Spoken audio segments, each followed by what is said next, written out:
Sada from Poison Rock, and today we have Herr Morbid, Ferdinando, from Forgotten Tomb.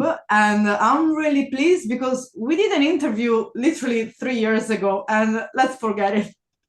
I want to give you a welcome back, and first and foremost, how are you? Thanks. I'm doing actually pretty well, all things considered. So yeah, just doing some promotion for the record. Yeah, I mean, it's out. Like I said, I listened twice and I didn't even think about it. It's a beautiful, beautiful, beautiful album. Nighfloating, I think it has something, I don't want to say something new from your sound, but because I think it brought us back as well to the maybe the beginning of the sound of the band. I mean, of course you're the one behind it, so I can just assume. But I want to just for as well the fan that maybe like are there here at the beginning, because of course your last the last time we did an interview we talked about a nihilistic estrangement, yes, Yeah. which was in 2020. What a year! So yeah, if if we see many like just from the outside, how we could see that is changed, in the sound, so sound wise. From nihilistic estrangement to Nighfloating. What is the big difference? I think when we started writing this record, the general consensus within the band was to make more of a black metal record, like something that could be clearly labeled as a black metal record, And because our recent records were obviously still black metal records, but they branched out a little more, I think, towards the sludge and doom metal and stuff like that. This time we kind of wanted to, I wouldn't say necessarily go back to the beginning, but we wanted it to sound more like traditional Forgotten Tomb records, like maybe the first three or something like that. But obviously, at the same time, I'm not the kind of guy that the kind of composer that likes to rely too much on the past. Yeah. So basically, I mean, it could sound a bit like the early stuff from the band, but at the same time, I wanted it to sound fresh, to have elements from some of the other records. So I think it's in between the very old stuff and something a little more recent, maybe for the melodies and the complexity of the whole songwriting. Yeah, because there are a lot of elements, That's what I was hearing. That's a complexity in in almost each song. I thought that that thing that I found it beautiful were the solos. Because it wasn't like the classical solo that you can hear like in any type of song, which is like virtuoso.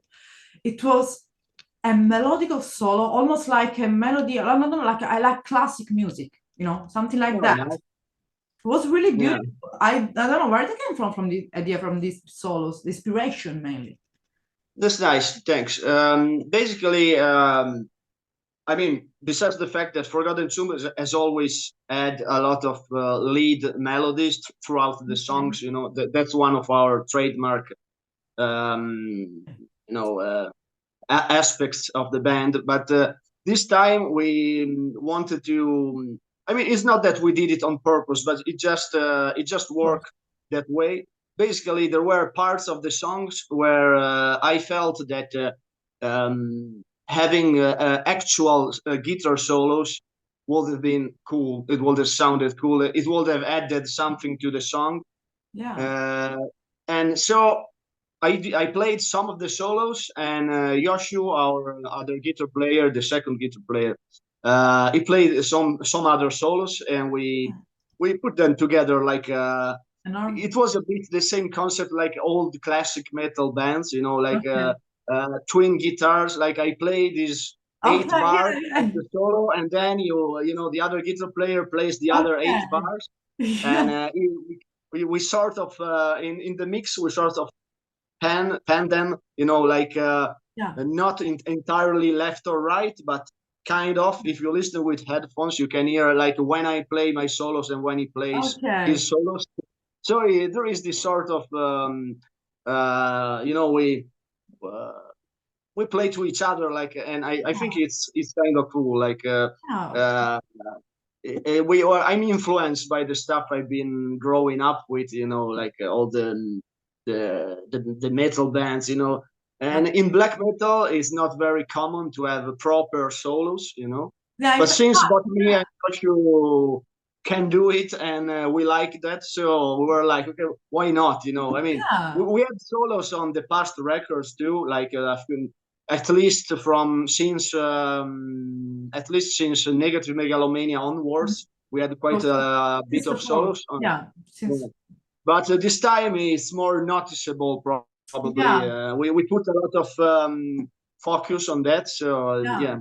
Because the song might, like say, hearing like at the first time, maybe second time, third time, they might look like really smooth, like they go really without being too heavy for the ear, too heavy for listening, like like not down in the mood, like the black metal should be all darkness. I think you can hear it anywhere.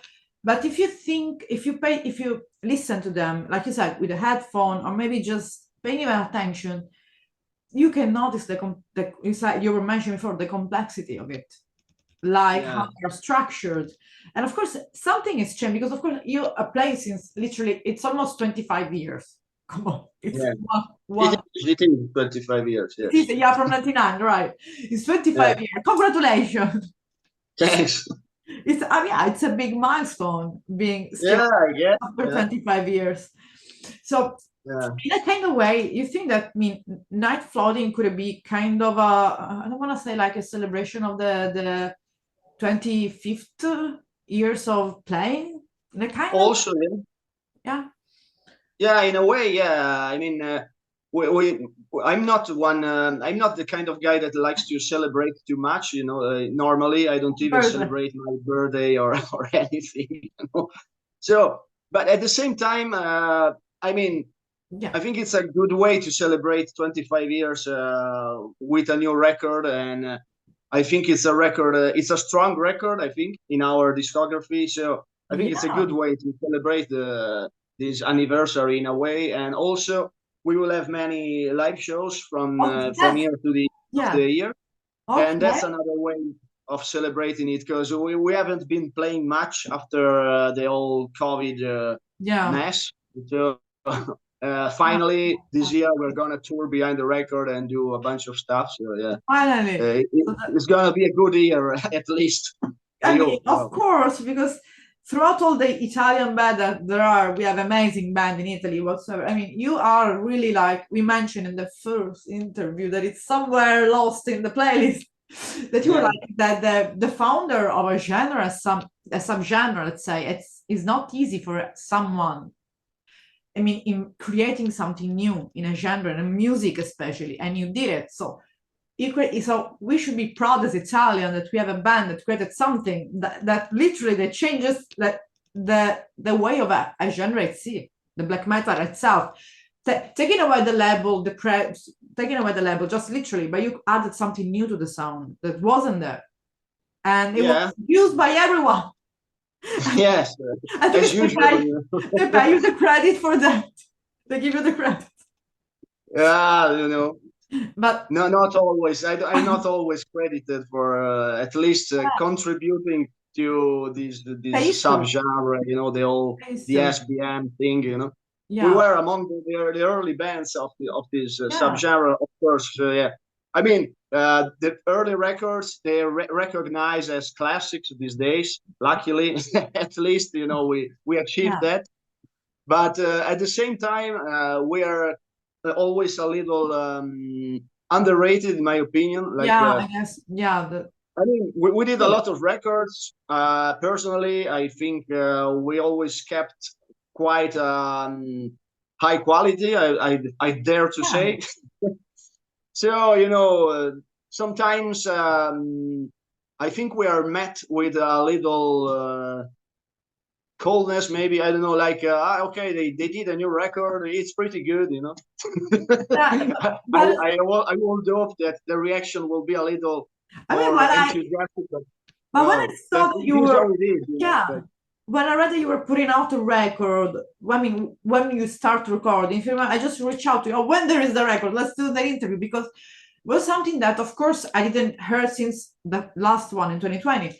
And, but it's something big because Forgotten to are putting out a new album. And like I said, in Europe and around the world, even I think in South America, let's forget South America, people are insane in South America about black metal yeah, in general. You are like literally, people even maybe don't know that you're from Italy, I think. Just they know yeah. about it. I thought at the Some of them, they still don't know we are from Italy. Actually, even some Italians, you know, like some young guys. Sometimes they wrote me like emails in English, and beginning, I was like, "Man, we are like, Italian." like, Oh, wow, I didn't know oh, that. Because yeah, well, I'm not much of um, our communication on yeah, social media and stuff like that is pretty basic, minimalistic. yeah, Like we don't like to appear too much. okay, So you know, we talk when we have something to say. Like yeah, yeah, we have the show coming up, or we have the new yeah, album coming up. But otherwise, I'm not a YouTuber or something. You know, like I don't like yeah, to.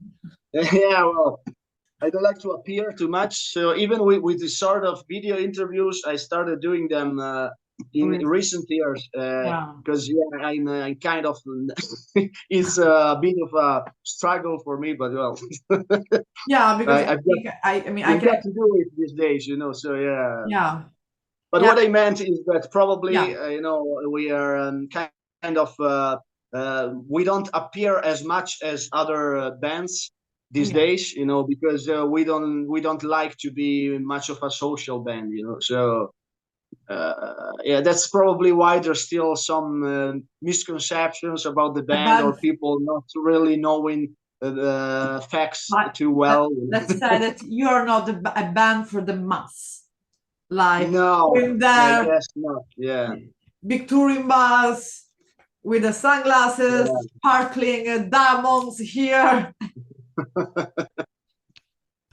But you're in my day history though, anyway, like I said, and that's what I think about as well. But here's what I noticed in a song, and correct me if I'm wrong. I really love drifting because Okay. I thought there's something different in that song. You're probably the one of the few ones. Yeah, I've been reading a few reviews here and there, you yeah. know, and it seems like a lot of people didn't get it. Like they were like, I don't like that song, you know, it's Why? useless or whatever, you know. The What? idea behind the song, Yeah. basically, it's a song that I wrote when I was like 17 or something like that, like Okay. in '97 or so Okay. on an acoustic guitar, and I recorded it over a tape, you know, audio cassette, like Yeah. in the '90s, That's of course. yeah. And I left it there for years and years. And when I was writing the record, I was like. Uh, Before the last song, which is a despicable gift, I felt like it needed some sort of intro for that song, you know. Okay. So I was like, wow, I could actually work on that song that I wrote like 30 years ago, almost, you know, and see if it fits.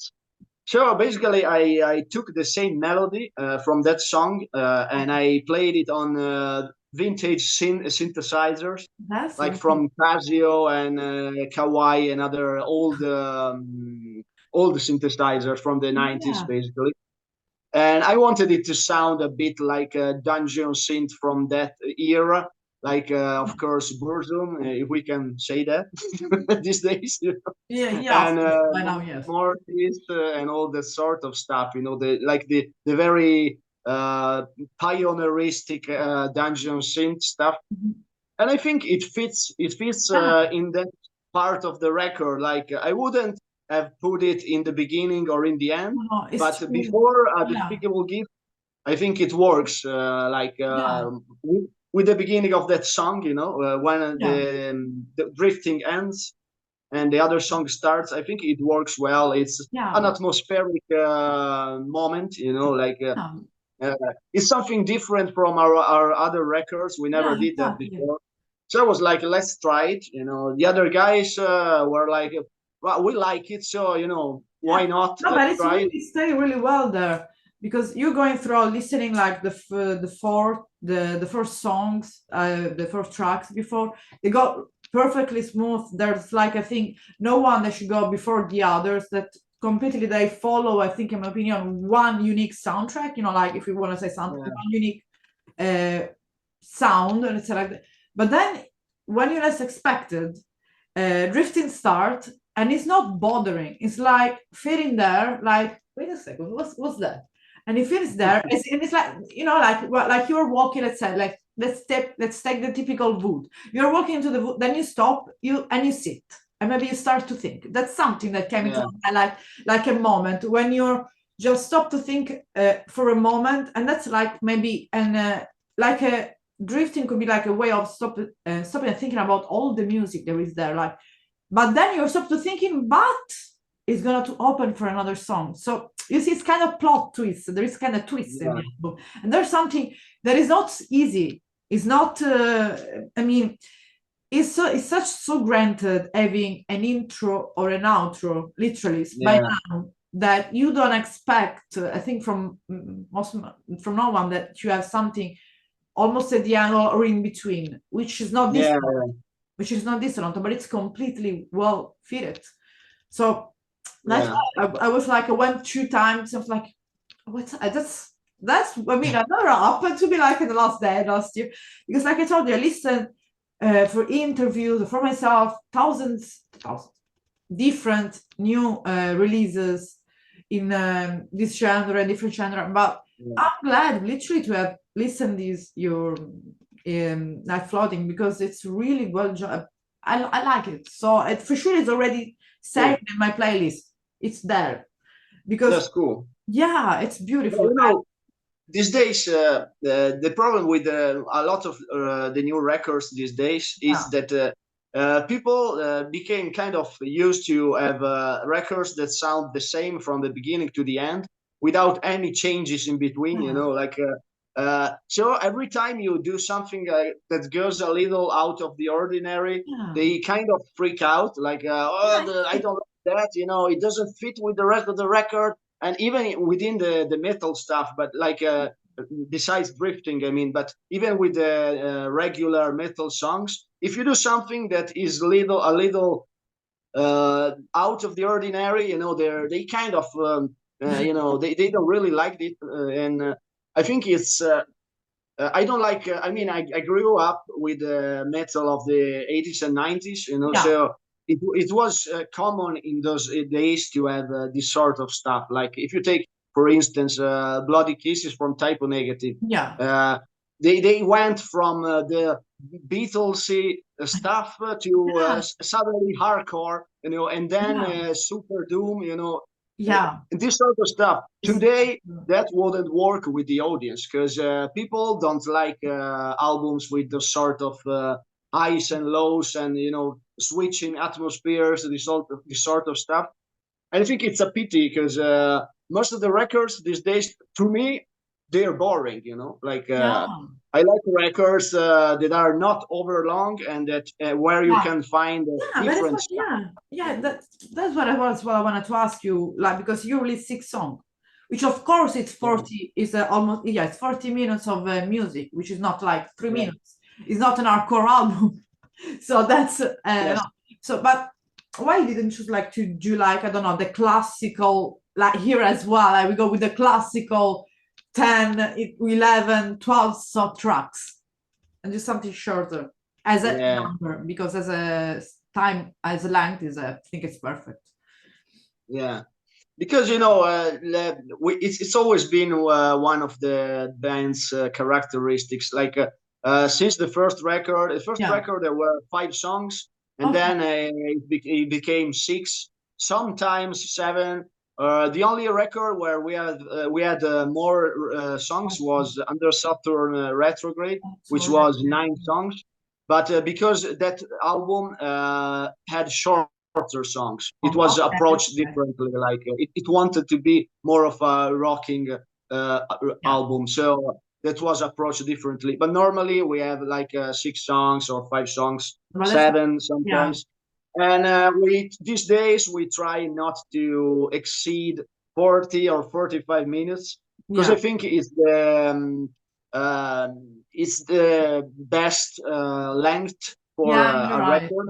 Yeah, Especially these days because the audience, especially the younger ones, they don't have a long span of attention, attention span. Yeah. So most of the time they listen to the first 2 songs and then they skip or whatever, So we prefer not to do too many stuff because even if you look at the Spotify, statistics and stuff, like all the records, songs are the ones that people listen to the most, and then progressively they always get less and less and less, most of the time. I mean. So that means that if you do a lot of songs, a lot of people won't even reach the end of the record, and maybe you put a lot of effort in that, and people are not listening to the last song. You're right, and the sad thing is that there are as well bands out there. They are just releasing one song, like one single, that is out, and then another one. I'm like everyone. I mean, I'm not judging. Everyone does what they want, because it's a free world. But the beauty of having an album, finding a way in between, which you did, that's it. That's perfect. Because I think every one of us has 40 minutes. I mean, I was editing an interview, listening your music. I was even having dinner, listening your music. I mean, we have time. Music is a background. If you want to pay attention because you're, I don't know, doing a review or something, or if you want to listen, just pay there. But if you want to just give it the first listen, everyone, I mean, we listen to music where we are in the car all the time, in the gym, in the office. I mean, it's everywhere. We listen to music all the time. Releasing one song, it could be fine. It could be fun. Okay, it could be okay. But I think if you're really true fan of someone, of a band, I think always an album, a physical copy. Yeah, I agree. It's that. I mean, maybe because we belong to the old generation, I have no idea. Probably, but yeah. But like even for me, because I mean, unfortunately, music these days is some sort of business. So when you release records for record labels, they expect you to have a couple of advanced singles to release to the public to promote the record. If it was for me, I wouldn't release any singles because for me, you've got to listen to the whole record. Like especially our records because they're not too long and it's like 6 songs. So if you listen to 2 songs, maybe you get an idea of how the record could sound, but still our records have got a lot of different elements in them. So maybe you get the wrong idea, so I prefer people to listen to the whole record at the same time, But unfortunately, it is how things roll these days. So you got to roll with it. But there are a lot of things I don't like about modern times, but still, you live through it. So you try to do the best, We have as well to adjust. I mean, like, for example, I love to do interview face to face, with that. And I'm trying to come back, at least in Italy, of traveling, like to go, I don't know, in the north of Italy for some live show, like, hi. And they all the time, we can do like some Zoom. We are face to face. Let's do the come on, this is the beauty of it. Like even writing down with the microphone, whatever, because I think we're losing the contact. I mean, with the reality.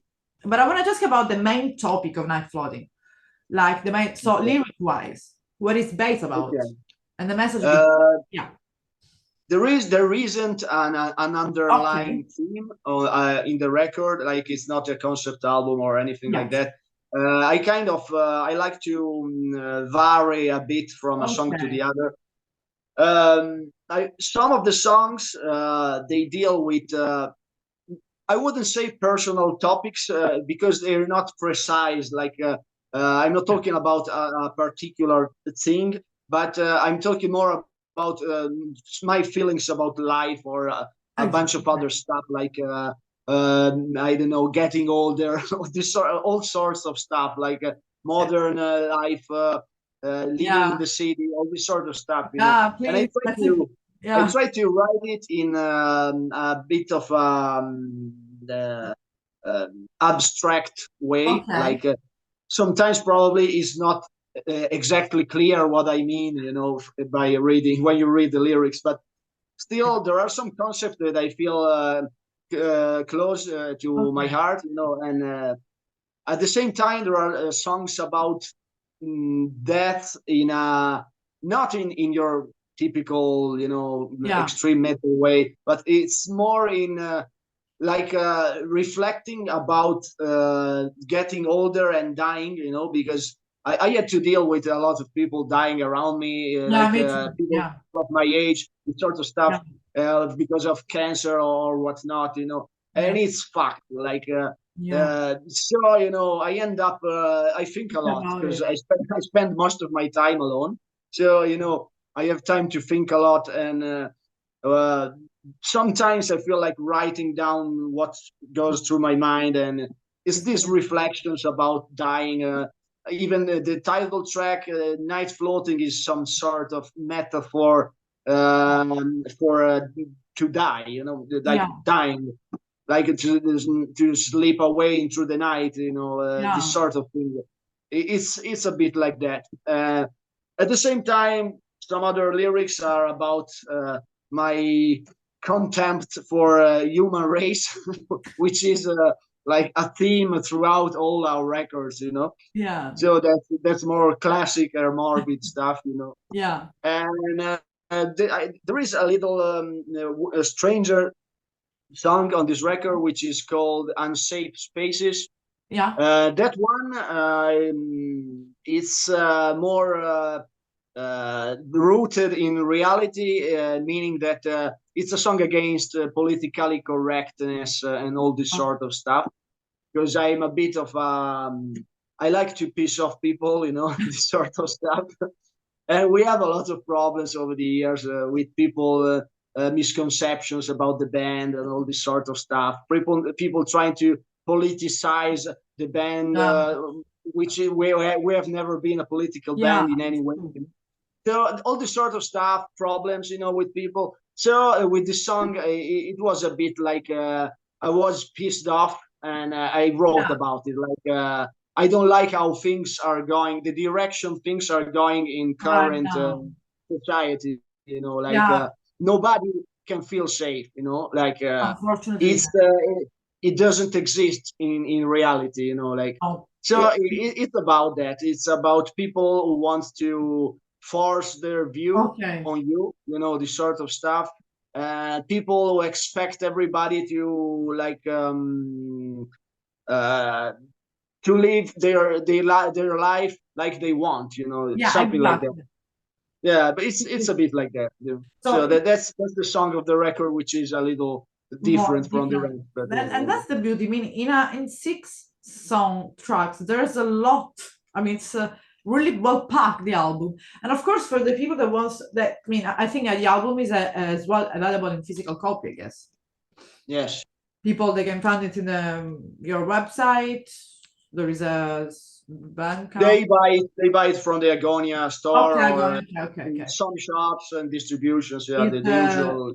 is an CD, vinyl, so just Yeah, it's a CD, a regular CD. Then there is a yeah. box Okay, with a CD, a flag, and okay, a pin, a metal pin. okay. And then there is four different vinyl colors. You know, it's like Yeah, it's they giving printed professional. a lot of vinyls this time, like 800 vinyls or something like that. So yeah, Yeah, of there is course. there's quite And a lot of artists.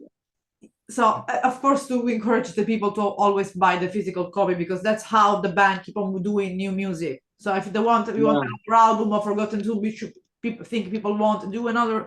Let's support the band as well.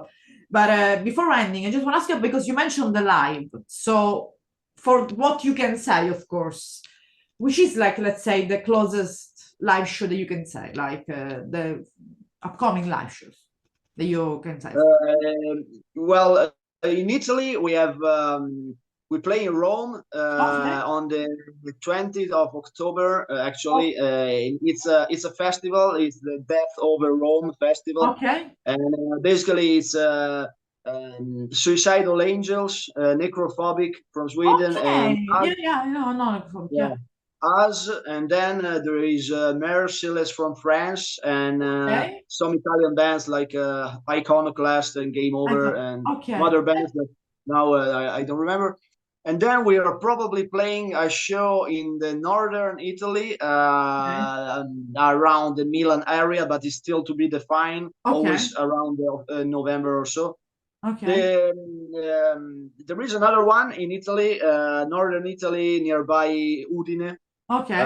and that is in a couple of weeks, on the 9th of August. Okay. We So, headline yeah. this the Friday night of this festival. It's called Okay. Summer Music Festival, and Okay.